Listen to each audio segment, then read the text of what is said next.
జమ్మికుంట మండలం ప్రభుత్వ జూనియర్ కళాశాలలో ఇన్ఛార్జ్ ప్రిన్సిపల్ విశ్వనాథ్ ఆధ్వర్యంలో అందులో పనిచేసినటువంటి ప్రిన్సిపల్ గంగాధర్ జమ్మికుంట జూనియర్ కళాశాలలో గత 37 సంవత్సరాలుగా పనిచేసి కరీంనగర్ జిల్లా ఇన్ఛార్జ్ డిఐఓగా ఉత్తమ ఉపాధ్యాయునిగా పదోన్నతి పొంది బుధవారం పదవి విరమణ పొందినారు. ఈ కార్యక్రమం వివిధ కాలేజీల ప్రిన్సిపాల్స్ అధ్యాపకులతో పాటు వీణవంక ప్రిన్సిపల్ రాజిరెడ్డి, లైబ్రరీ కరీంనగర్ సంఘ అధ్యక్షుడు రామ్మోహన్, 711 జిల్లా ఉపాధ్యక్షుడు బండి రాజశేఖర్, జనరల్ సెక్రటరీ వెంకట రాజిరెడ్డి, కళాశాల అధ్యాపక బృందం పాల్గొన్నారు.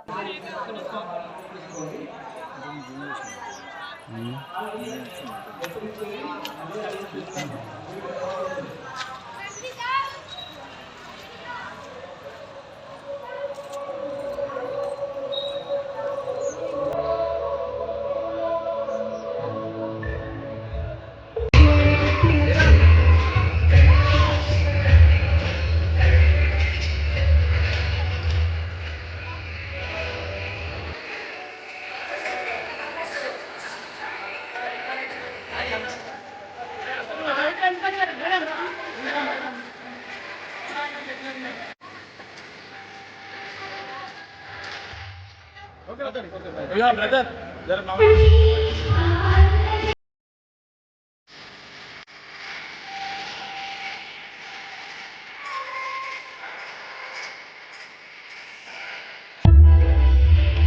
మా కళాశాల వచ్చేసి మా బేసాన్ని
రాజిరెడ్డి సార్కి, తర్వాత రామ్మోహన్ సార్.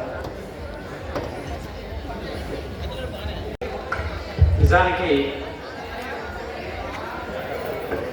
నేను ఉపాధ్యాయ వృత్తి లోపల ప్రవేశించిన తర్వాత లెక్చరర్ అయినా ప్రిన్సిపల్ అయినా కేవలం చదువు మీద అభిమానమే.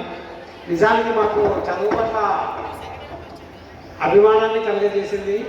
చిన్ననాటి నుంచి ఇప్పుడు జవహర్లాల్ నెహ్రూ చెప్పినట్లు ఒక స్త్రీ విద్యను అభ్యసిస్తే ఆ కుటుంబం నుంచి 4 విద్యార్థులు లేదా తయారవుతారు అన్నట్టుగా మా మదర్ 9th వరకు చదువుకుంది, మా తాత 9th వరకు చదివించారు.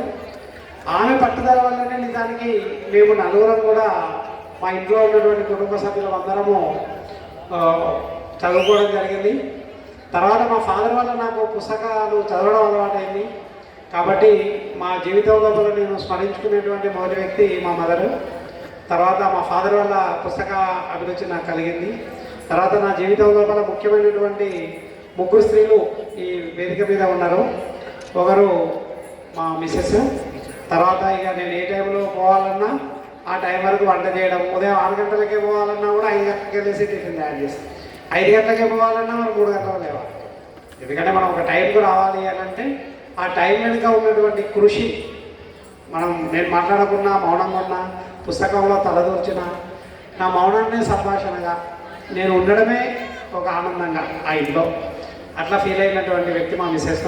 తర్వాత మా వియ్యపురాలు ఉంది నిండుకుండా. నిజానికి ప్రతి స్త్రీ కూడా వాళ్ళ యొక్క స్ట్రెంగ్త్ మనకు తెలియదు. నిజానికి కుటుంబం కోసం ఎంత కష్టపడతారు అనేది మనకు తెలియదు. మళ్ళీ ఒంటరిగా ఉండి జీవితాన్ని మనము పిల్లలందరినీ ప్రయోజకులుగా తీర్చిదిద్దడం అనేది అది ఇంకా గొప్ప విషయం. నిజానికి ఏంటి అని అంటే ఆమె ఒంటరి చేతితో సంసారం ఆమెను నడిపించింది. 2 పిల్లలని మంచి వ్యక్తులకు ఇచ్చి పెళ్లి చేయడము, తన కొడుకుని ప్రయోజనకారిగా తీర్చిదిద్దడము. ఆమె ఇప్పుడు మామూలు గ్రామీణ ప్రాంతం నుంచి ఒక ఒంటరి స్త్రీ అమెరికా దాకా ప్రయాణించడం అంటే జీవితంలో ఎదిగిన ఎదుగుదల నేను గమనించాను. నిజం చెప్పాలంటే మా బిడ్డకు ఉన్నటువంటి ఒక చిన్న లోపాన్ని కూడా వాళ్ళు పెద్ద మనసుతోటి అంగీకరించారు. నిజానికి కాబట్టి వీళ్ళందరినీ కూడా మనం ఆదర్శంగా తీసుకోవాలి. ఆదర్శంగా తీసుకోవాల్సినటువంటి వ్యక్తులు ఎక్కడో లేరు, మన చుట్టూ ఉన్న మన జీవితంలోనే ఉన్నారు. నిజానికి మన లెక్చరర్ల టీం కూడా చాలా కష్టపడితేనే మనం ఈ జిల్లాలో నెంబర్ 2 పొజిషన్లో ఉన్నాం. నేను వచ్చిన కొత్తలో 2020లోనైతే ఒకసారి మనమే ఫస్ట్ ర్యాంక్ నాకు తెలిసి 71% తోటి. కాబట్టి ఈ సంవత్సరం కొంత ఎందుకో నాకు రిజల్ట్ రాదేమో అనిపిస్తుంది. గ్రామ పంచాయతీ ఎన్నికలు, మున్సిపల్ ఎన్నికలు, రకరకాల డిస్టర్బెన్స్ వల్ల ఈ సంవత్సరం రిజల్ట్ ఎట్లుండదో మనకు ఐడియా లేదు. సరే, మొత్తం మీదనైతే ఈ కాలేజీ 8 సంవత్సరాలు నేను గడిపాను. స్పెషల్ టీచర్గా 398 రూపాయల జీతమే, తర్వాత ఇప్పుడు 2 లక్షల రూపాయల జీతము. ఎప్పటి కానీ అప్పుడే అన్నట్టుగా. కాకపోతే చదువు వల్లనే మనము ఏ స్థాయికైనా ఎదగగలుగుతాము. డిఐఓ లాంటి పోస్టు మనకు వచ్చిన, లేకపోతే ప్రిన్సిపాల్